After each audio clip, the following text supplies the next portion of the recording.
ہمارے حیرانگی ہے کہ کیا جلدی ہوتی ہے، اچانک آپ رات کو اٹھتے ہیں، کہتے ہیں آپ کی امینڈمنٹ ہو رہی ہے، پھر آپ 4-5 دنوں میں اپنے فیصلہ کرنا ہے. کیا جلدی ہے آپ کو؟ اگر 20 دن لگ جائے، 30 دن لگ جائے، مہینہ لگ جائے، 2 ماہ لگ جائیں، لیکن کنسنسس ہو آپ کا، آپ جو پبلک اوپینین ہے وہ بھی آپ کے ساتھ ہو. لیکن یہاں آپ کے دیکھیں الٹی گنگا بہتی ہے. 26ویں یعنی ترمیم میں الٹی گنگا تھی یا بھی الٹی گنگا ہے. میں واقعاً حیران ہوتا ہوں کہ آپ جناب والا افراد کو دیکھ کر قانون سازی کرتے ہیں. ماشاءاللہ یہ تو لگتا ہے کہ لائٹ موڈ میں کہہ رہا ہوں، لگتا ہے کہ ساحر ہے، جادوگر نہیں جیسے ہوتا، بہترین مشکل ترین اور ایسی چیز جس کی سے نفرت کی جائے اس کو بھی بڑا پاک بنا کے پیش کرتے ہیں. میں نے پاکستان کی جو آئینی تاریخ کو پڑھا ہے، یہ آئین جو ہمارے پاس 73 میں آیا یہ نئے پاکستان کا تھا جو 71 میں ٹوٹ گیا تھا. اس کے بعد یہ نیا آئین وجود میں آیا. اس وقت پیپلز پارٹی کی حکومت کی 2/3 میجارٹی تھی پارلیمنٹ کے اندر، لیکن انہوں نے پوری کوشش کی، سب کو راضی کیا اور ایک مشترکہ آئین بنایا جو بلوچستان کے عوام کو، جو سندھ کے عوام کو، پنجاب کے عوام کو اور اس دور کے NWFP اور آج کے خیبر پختونخوا کے عوام کو قبول تھا. ان کی نمائندگی موجود تھی اور اتفاق رائے سے اس کو پاس کیا گیا.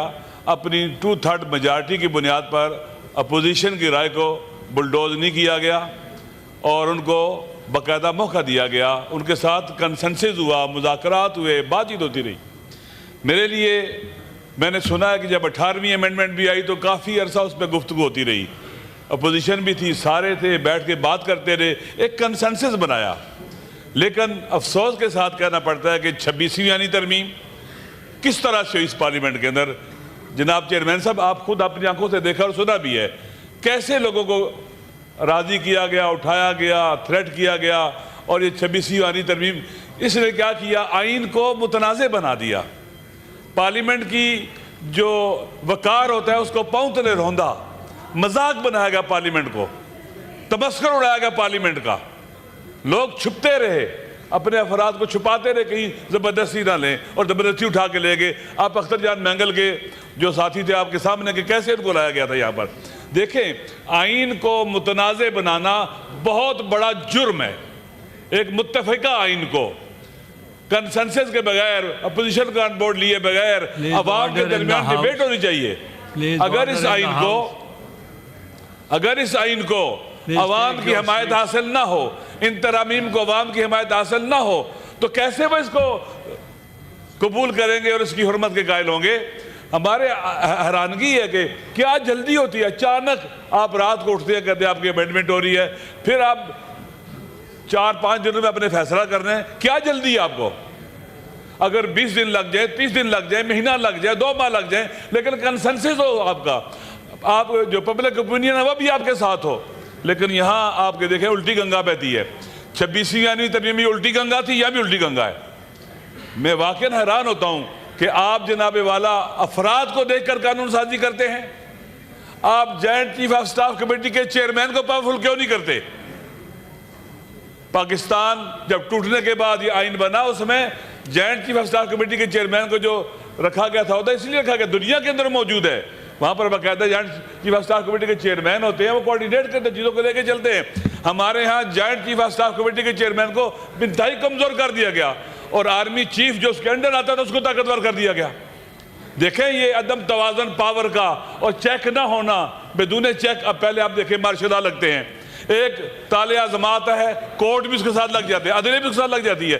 26ویں آئینی ترمیم کے بارے میں پاکستان میں ریفرینڈم کروا لیں، پاکستان کے عوام نے اس کو مسترد کیا، قبول نہیں کرتی. آپ کی عدلیہ پیرالائز، ہم پیرالائز، تمام ادارے پیرالائز ہو چکے ہیں، مفلوج ہو چکے ہوئے ہیں، کوئی اپنا رول پلے نہیں کر رہا. ہمیں بٹھایا جاتا ہے، زبردستی آئینی ترامیم لائی جاتی ہیں اور اس کے بعد کہتے ہیں جی آپ اس کے اوپر ڈیبیٹ کر لیں. آپ کے پاس 2 دن ہے. کیوں 2 دن ہے ہمارے پاس 1 مہینہ کیوں نہ ہو؟ کیا جلدی ہے ہمیں؟ آسمان گر رہے زمین پر. میرے خیال میں یہ پریکٹس پاکستان کے عوام دیکھ رہے ہیں کہ یہاں پر ایسے لوگ پارلیمنٹ کے اندر آ گئے ہیں جو آزاد نہیں ہیں.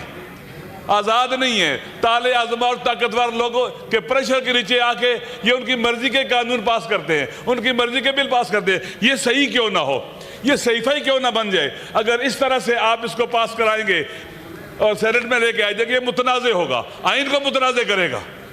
بے شک آپ کی کتنا خوبصورت نہ لکھا ہو آپ نے اس کو. ہم نے پہلے دیکھا کہ 26 ترمیم نے کتنی تباہی بربادی پھیلائی. لہٰذا میرے خیال میں یہ جو آپ نے قدم اٹھایا ہے, یہ خوبصورت ہی کیوں نہ ہو, بہترین ہی کیوں نہ ہو, ہمیں آج پتہ چل رہا ہے, ہم اپوزیشن میں موجود ہیں, ہمیں کیوں نہیں پہلے بتایا گیا, کیوں نہیں ہمارے ساتھ بات کی گئی اس کے اوپر. یہ کوئی ایسا کوئی مخفی چیز تھی, کوئی ٹاپ سیکرٹ چیز تھی؟ عوام سے اور عوام کے نمائندوں سے کیوں سے الگ تھلگ رکھا گیا؟ یہ رویے شکوک و شبہات ایجاد کرتے ہیں, اور میرے خیال میں جو لوگ یہ کام کروا بھی رہے ہیں ان کے بھی نقصان میں جائیں گے. یہ پاکستان کا آئین متنازع, جب آپ کے پاس آئین متنازع ہو اور لوگوں کا یقین سے ختم ہو جائے, ہمارا ملک بحرانوں کا شکار ہے. کل خدا نے جب پہلے پاکستان ٹوٹا تھا اس وقت کوئی آئین نہیں تھا ہمارے پاس کہ کہاں جائیں, کیسے حل کریں اپنے مسائل کو. اگر یہ آئین ہمارے یہاں متنازع ہو جائے گا, اور ہے ابھی لوگوں کے لیے مسائل, لوگ کہتے ہیں نیا سوشل کنٹریکٹ ہونا چاہیے. اس صورت میں جب اس طرح سے ہم آئین پاس کرائیں گے اور آئینی ترامیم لے کے آئیں گے, ایسے جیسے راتوں کو چور آتے ہیں, اس طرح سے ہم لے کے آئیں گے, یہ نقصان دہ ہے, پاکستان کے لیے نقصان دہ ہے, یہ وطن کی سالمیت پر وار ہے, پاکستان کے آئین پر حملہ ہے یہ. لہٰذا ہم اس طرح کی کارروائی جو کی جاتی ہے اس کی مذمت بھی کرتے ہیں اور اس کو کبھی اس کا ساتھ نہیں دیں گے. آپ آئیں, آپ کو پاکستان سینٹ موجود ہے, آپ سارا 20 دن 30 دن 40 دن اجلاس چلائیں, لیکن کنسنسس پیدا کریں. آپ ماشاءاللہ آپ کا ایک جمہوریت کے ساتھ آپ ایک رابطہ ہے چیئرمین صاحب, تعلق رہا ہے, آپ تجربہ کار ترین یہاں پر شخصیت ہیں, آپ کو انہیں عقل دینی چاہیے تھی, سمجھانا چاہیے تھا. ایسے ترامیم نہیں آتی, یہ طریقہ کار درست نہیں ہے. آپ نے لکھا ہے کہ قرآن اور سنت سپریم ہے, حکمیت اعلیٰ اللہ کی ہے. آپ یہ جو ترامیم کر رہے ہیں اسے اللہ کی حاکمیت طاقتور ہو رہی ہے. آرٹیکل 1 کیا کہتا ہے کہ حاکمیت اعلیٰ اللہ کی ہے, قرآن و سنت سپریم ہے. آپ جو امینڈمنٹ لائیں, جو بھی لے کے آئیں, اس سے یہ پتہ چلنا چاہیے کہ ایک تو عوام امپاور ہو رہے ہیں, دوسرا اللہ کی حاکمیت کو پاکستان میں عملی کیا جا رہا ہے. اس سے اللہ کی حاکمیت عملی ہو رہی ہے, ایسے ہو رہا ہے. اللہ نے ایسی قوانین نازل کی ہیں, اللہ نے ہمارے لیے جو دین بھی بھیجا ہے وہ آہستہ آہستہ ترتیب کے ساتھ بھیجا ہے. میرے خیال میں اچانک چیزوں کو لے کے آنا اور اس آئین کو متنازع بنانا پاکستان کے اوپر حملہ ہے, آئین پر حملہ ہے. اور یقین کر لیں یہ جو سوشل کنٹریکٹ تھا, عمرانی معاہدہ تھا پاکستان کے عوام کے درمیان, جس نے ہمیں اکٹھا رکھا ہوتا فیڈریشن کو, یہ آج دفن ہونے جا رہا ہے, یہ دفن ہونے جا رہا ہے.